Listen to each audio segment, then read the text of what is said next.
Okay, so one of the first questions we wanted to ask, and this was one of the big ones on Twitter, was how did you get into voice acting? Well, I guess I always wanted to be an actor since I was 5. I was in my first show right before first grade. So I studied, and I went to undergrad, college, and I went to grad school for acting. And I moved to New York, and I didn't set out to be a voice actor per se. I think the main part of being a voice actor is being an actor. Yeah. But it's just happened that most of the jobs I got were voice related. And as far as Pokemon goes, I had auditioned for an anime, and I was cast in that, and then they said, oh, why don't you come audition for this other project that we're doing? And I auditioned for Slayers. I played Amelia because the girl playing Amelia before me had moved, and they needed someone else. And then the people doing Slayers were also doing Pokemon, so I got an audition for that. Oh, wow. Yeah. So, and it's just kind of luckily gone on from there. Oh, okay. When you started the first season of Pokemon, did you think it was going to be such a success? No.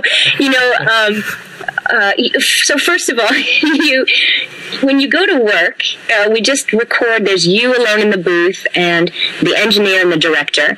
And we were recording in a studio. When we first started, there was no heat. It was freeze cold, and we were all just working away. And they said, "Oh, it's going to be on TV," and none of us believed that at all. At all. We're like, okay, whatever.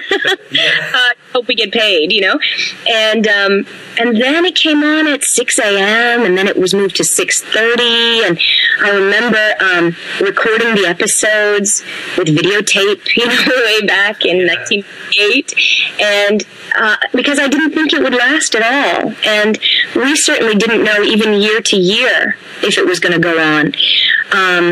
So, no, I never thought it would be, I had no idea that it would be as far-reaching as it has been.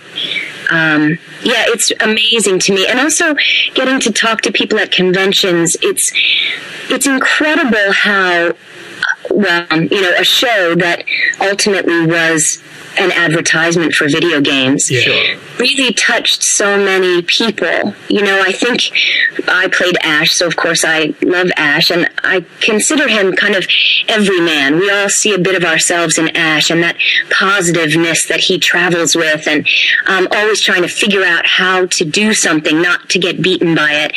And I think that spoke to a lot of people somehow. And, people say it kind of got them through elementary school or high school. And it's a wonderful thing, and I'm amazed that I was part of it, and I'm so happy to have been part of it. Fantastic. So you mentioned when you first started you were just alone in a recording studio with a director. How intense was that recording process? Because I know there was quite a lot of episodes. Did you get them all done as quickly as possible, or do you have quite a lot of time to... No, it's always as fast as possible. So we would do about 2 episodes a week, and your time in the studio depends upon how many lines you have, really. So, in the very beginning, because nobody was really sure what they wanted, it could take, 6 or 8 hours to do an episode.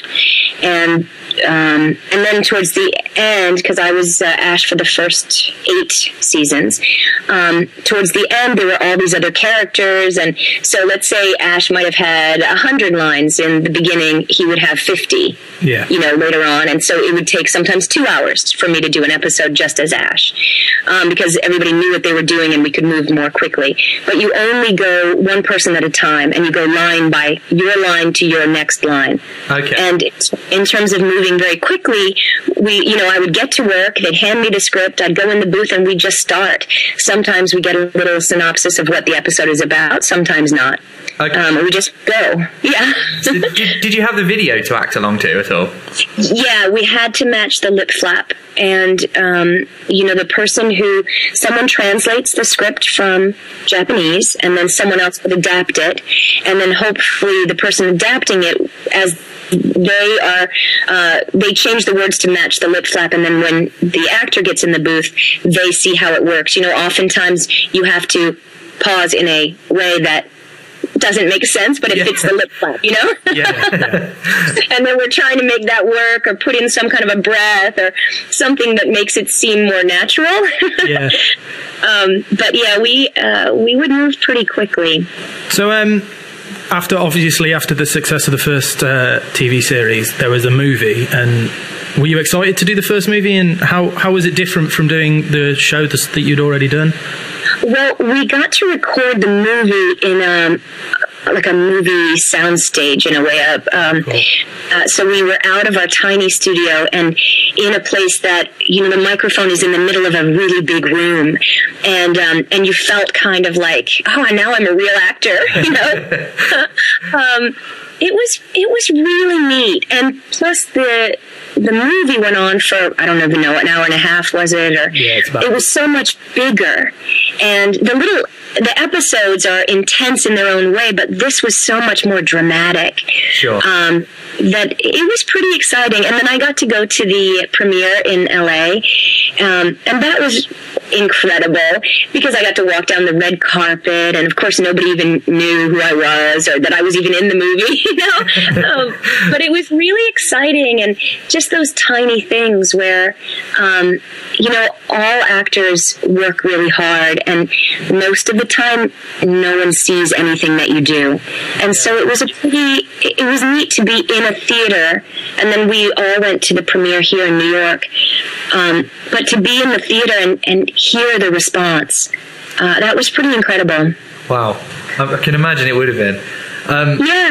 Yeah, very moving. One question where some of our Twitter followers wanted is, what was your favourite episode or moment from the shows or movies? Well, I would say there's a lot of... there's so many episodes that it all, quite honestly, kind of blurs together. I can imagine. But part of what I loved was that relationship that Ash and Pikachu had.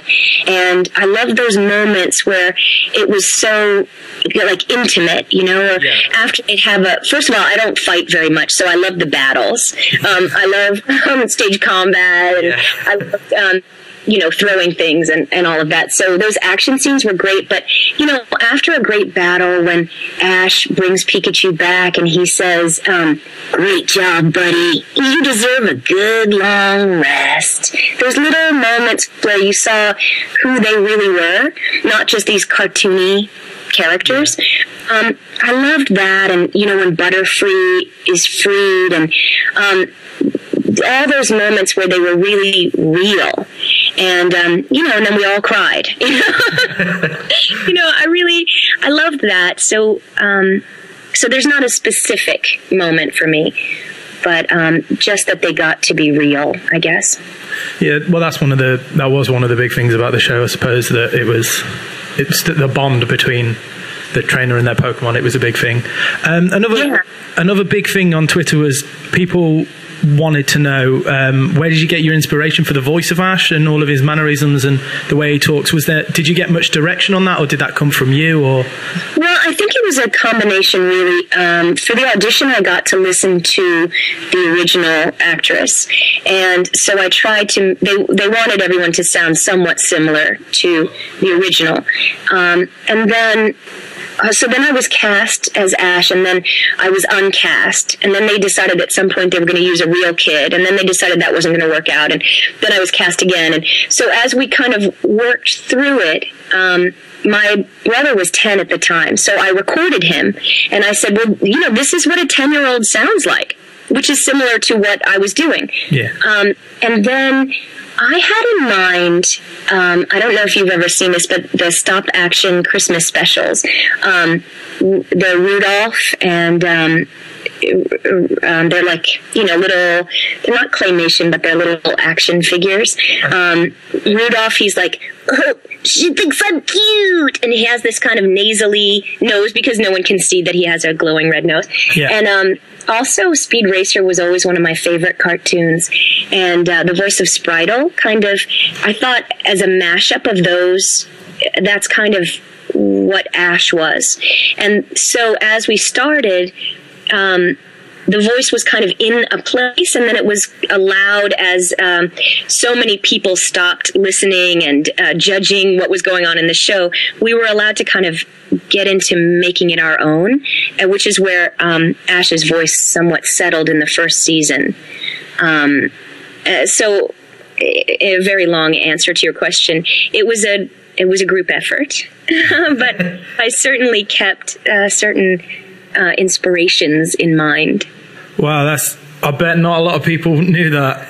That's awesome to find out. But and it's also helpful because when you are watching Ash on screen, it was easy for me to kind of become him.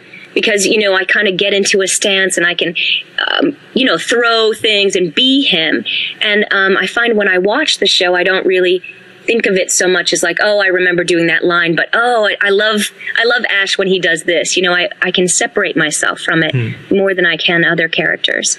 When you watch the episodes back, are you conscious that it's you doing that voice, or does that kind of...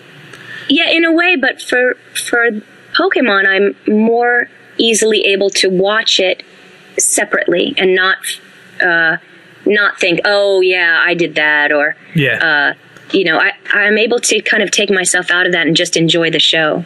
That's good. Cool. Yeah, it's kind of neat. Sorry, Nick. So I just wanted to ask you, which, if any, is your favorite Pokemon? Totally Pikachu, hands down. I had a feeling that might be the case. I don't know. There's something about Pikachu that's so appealing, and I think who could you choose for a better companion? Yeah, true. Plus Pikachu also never shies away from being itself. When Pikachu is mad, Yeah. When Pikachu is happy, So yeah, I would say definitely Pikachu. And my second favorite, probably Lapras, because I love the idea of riding around on its back and traveling. Cool. I live in New York City, so I could probably use a Lapras on the streets to get to work. Because I read like not too long ago that originally they didn't want to use Pikachu; they were going to use Clefairy as Ash's companion. And I thought that seems bonkers now. That would have been totally different, wouldn't it? That would have been really and plus, weird. Maybe too girly in a sense, True. Pikachu appeals to everyone. Yeah. And Clefairy being pink, too, is a little too... maybe it would have put people off. Who knows? I mean, you'd hope not, but... Yeah. That's really... I did not know that. I only read it a couple of weeks ago on some... I think it was on like a Nintendo website or something, but yeah, I was like, wow. Right. Also, we've been asked by one of our listeners, is it Lisa? Oh yeah, Levinson. Lisa Levinson says hi. Apparently she's met you quite a few times. She seems she seems to be quite the big fan. Yeah, we've met at a few conventions, actually. There's a lot of people that I've had the great pleasure to meet over and over at various conventions, and it's really been fantastic. Also, whenever I go to conventions, I'm always so amazed at how much people know, but also how creative people are. And it's really been an amazing thing. I mean, to be an actor on a show that you love is one thing, but then to connect with people who love that as well, it's been great. So yeah, I've met her a few times. Wonderful. I'm sure she says she's really looking forward to it on Twitter. She was definitely tweeting a lot, so...